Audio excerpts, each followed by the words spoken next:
Desire isn't just a physical switch that turns on and off. It's a beautiful, intricate conversation happening between your brain, your body, and your heart. And sometimes, after years of that conversation flowing easily, it can feel like the line has gone quiet. This silence can be one of the most confusing and isolating experiences for a woman in her 60s and beyond. It's a subtle loss that no one prepares you for. The feeling that a vibrant part of you has simply faded. But I want to assure you that vibrant part of you hasn't vanished. It may just be speaking a new language, one that we can learn to understand together. Hello and welcome. I'm Dr. Emily Hart, and for over 15 years, I've had the privilege of guiding women through every stage of their health journey.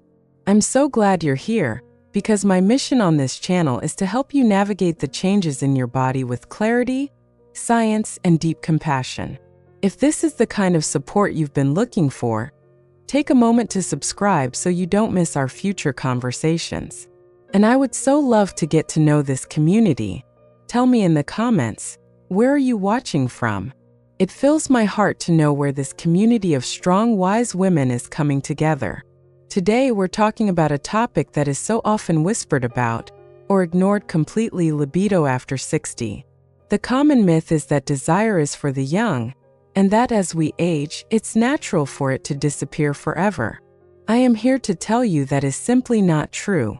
Your capacity for pleasure, connection, and intimacy does not have an expiration date. What it does have is a new set of needs. So let's gently pull back the curtain and explore what's really happening and how you can begin to nurture that spark back to life.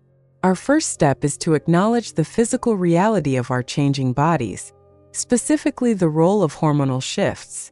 This is often the most obvious change, and it can be the most discouraging. So many women feel a sense of betrayal, as if their own body is working against them. You might notice physical discomfort, dryness, or a lack of sensitivity that makes the very thought of intimacy feel more like a chore than a joy. I remember a patient of mine, let's call her Sarah. At 68, she was a vibrant woman who had always shared a wonderful, loving physical relationship with her husband. They used to love dancing in the kitchen, but lately she'd started pulling away. She confessed to me with tears in her eyes, "Emily, I love my husband more than ever, but my body just says no. It hurts, it's not responsive, and I feel so broken." Sarah's story is the story of millions of women. She felt like the door to intimacy had been locked, and she'd lost the key. The science behind this is actually quite straightforward. Think of estrogen as the master gardener for your vaginal tissues. For decades, it kept those tissues plump, elastic, and naturally lubricated, like a well-tended garden. After menopause, when estrogen levels naturally decline, that garden doesn't get watered as frequently. The tissues can become thinner, more delicate, and less moist, a condition called vaginal atrophy. This isn't a disease, it's a physiological change. When intimacy is physically painful, your brain rightly creates a protective barrier.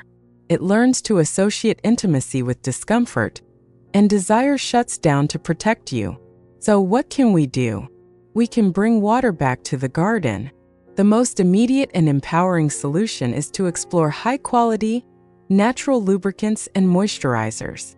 A lubricant is for use during intimacy, while a moisturizer is used regularly, a few times a week, to restore moisture to the tissues overall.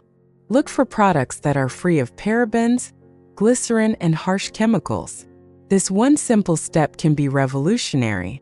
It removes pain from the equation, allowing your brain to unlearn the association between intimacy and discomfort. This isn't about fixing something broken. It's about tending to your body with new wisdom and giving it the support it now needs. The benefit is immediate. You can rediscover physical pleasure without fear, which is the very foundation of desire. Next, let's move from the body up to the brain, because desire is governed far more by our minds than we often realize. Let's talk about the immense and often overlooked impact of stress and mental load. In our 60s and beyond, life doesn't necessarily get simpler. We may be caring for partners, grandchildren, or aging parents. We might be navigating retirement, financial concerns, or our own health challenges. Our minds are often a whirlwind of to-do lists, worries, and responsibilities. I think of another wonderful woman, Margaret, who came to see me at 72. She was the primary caregiver for her husband, who had Parkinson's. She adored him, but she was exhausted. She told me, "By the time I get him settled for the night, pay the bills, and think about the doctor's appointment tomorrow, the only thing I desire is a cup of tea in my bed." Her tank was completely empty. There was simply no room, no energy left for connection or intimacy. The science here involves two key players in our nervous system: the fight or flight response and the rest and digest response. Think of them as two competing radio stations in your brain. When you're stressed, anxious, or overwhelmed, the fight or flight station, fueled by the stress hormone cortisol, is blasting at full volume. It's a station of high alert in survival. Desire, pleasure, and connection belong to the other station, the calm, safe, rest and digest station, fueled by hormones like oxytocin, the bonding hormone. You cannot listen to both stations at the same time. If the cortisol station is roaring, the oxytocin station is completely drowned out. You simply cannot feel desire when your body is in a state of high alert. The solution is to learn how to gently turn down the volume on the cortisol station. This is where the practice of mindfulness becomes an incredible tool for reclaiming your libido. It doesn't have to be complicated. It can be as simple as finding 5 minutes a day for yourself. Sit quietly, close your eyes, and focus only on your breath moving in and out. When your mind wanders to your to-do list, and it will gently guide it back to your breath. This small act signals to your nervous system that you are safe. It turns down the cortisol and creates a quiet space where the music of connection can begin to be heard again. The tangible benefit is a calmer mind and a more relaxed body, creating the essential precondition for desire to even have a chance to emerge. You are creating a space for yourself first, which allows you to then create a space for connection with another. Now let's talk about fueling your body for vitality, because energy is the currency of desire. If you're feeling fatigued and depleted, your body in its wisdom will conserve energy for essential functions, and libido is not at the top of that list. We often accept fatigue as a normal part of aging, but so much of our energy is directly tied to how we nourish ourselves. This was the case for Linda, a 65-year-old who had recently retired. She expected to feel free and energetic, but instead, she felt sluggish and unmotivated. "I have all this time," she explained, "but none of the get up and go. I feel beige." That feeling of beige extended to every part of her life, including her interest in her partner. From a scientific perspective, two things are key here: building blocks and delivery. Your body needs the right building blocks to create hormones and neurotransmitters, which are essential for mood and desire. These building blocks come from healthy fats, like those found in avocados, nuts, seeds, and olive oil. Additionally, good circulation is critical. Think of your circulatory system as a network of delivery trucks. These trucks carry oxygen and nutrients to every cell in your body, including the pelvic region, enhancing sensitivity and arousal. A key molecule for this is nitric oxide, which helps to relax and open up your blood vessels, allowing those delivery trucks to get through. So, a wonderfully natural solution is to start thinking of your plate as a place to build vitality. You can boost nitric oxide production by eating foods like beets, garlic, leafy greens like spinach and arugula, and a small amount of dark chocolate. Combine these with sources of healthy fats, and you are giving your body the raw materials it needs to create energy and support hormonal balance. This isn't about a restrictive diet. It's about adding in vibrant, life-giving foods. The benefit is profound. You'll start to feel more energy in your daily life. That beige feeling begins to be replaced with color and vibrancy. And when you feel more alive in general, you create the potential to feel more alive in your intimate life as well. Finally, and perhaps most importantly, let's talk about redefining intimacy. For so long, we've been conditioned to believe that intimacy equals one specific act. When that act becomes difficult or less frequent, we can feel like a failure, and we may shut down all forms of physical connection to avoid that feeling.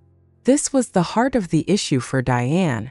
She felt deeply self-conscious about her changing body, the wrinkles, the softness, and she avoided even cuddling with her husband. She was afraid that any touch was a prelude, an expectation she felt she couldn't meet. In protecting herself from that perceived pressure, she was starving herself of the very connection she craved. The science of touch is a beautiful thing. Simple, non-demanding physical contact, holding hands, a back rub, stroking someone's hair, a long hug, releases that wonderful bonding hormone, oxytocin. It lowers cortisol, builds trust, and deepens emotional closeness. It is the foundation upon which sexual desire is built. When that foundation is strong, desire has a much better chance of flourishing. The solution here is a gentle shift in perspective. It's about taking the pressure off and broadening your definition of what it means to be intimate. Have an open, honest conversation with your partner. Talk about exploring different kinds of touch without any goal or expectation. Relearn each other's bodies. Discover what feels good now. Maybe it's a shared bath, giving each other a foot massage, or simply lying in bed and holding one another. By focusing on connection instead of performance, you remove the fear and create a safe, loving space. The benefit is immeasurable. You rebuild emotional closeness and trust, and you might just discover new pathways to pleasure that are even more profound and fulfilling than what you knew before. Remember, this journey of reclaiming your desire is not about chasing a younger version of yourself. It is about embracing the woman you are now, with all of her wisdom, depth, and grace. Your body has carried you through a lifetime of experiences, and it deserves to be treated with tenderness, patience, and love. You are not broken.